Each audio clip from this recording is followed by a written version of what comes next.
বিশ্বকাপ ফুটবল বড় পর্দায় আমরা দেখছি এবং শত শত মানুষ এখানে এসেছেন এবং এখানে দেখতে পাচ্ছি কিশোর থেকে শুরু করে শিশুরাও এসেছে, পাশাপাশি বয়স্করাও আছেন যারা ফুটবল প্রেমী, তারা প্রত্যেকে এসেছেন এবং খেলা আমরা উপভোগ করছি। আজকের খেলা অস্ট্রিয়া এবং আর্জেন্টিনা 1-0 গোলে এগিয়ে আছে এবং মেসি গোলটি করেছে।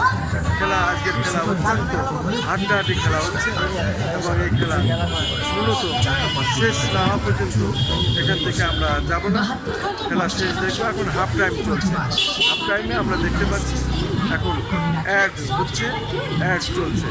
আমরা দেখতে পাচ্ছি শিশু থেকে শুরু করে বয়স্ক, বৃদ্ধ, আবাল বনিতা সকলেই এই খেলা উপভোগ করছে।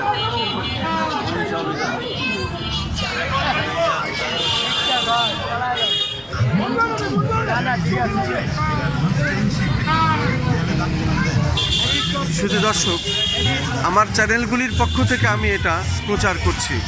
আমাদের 12টা ইউটিউব চ্যানেল এবং 2টা অনলাইন পোর্টালের পক্ষ থেকে আমি খন্দকার মাসুদুজ্জামান। হাফ টাইমের পর আমরা বিরতির অবস্থানটা আবার দেখাচ্ছি, এরপরে গিয়ে খেলা শুরু হলে আমরা আবার দেখাবো।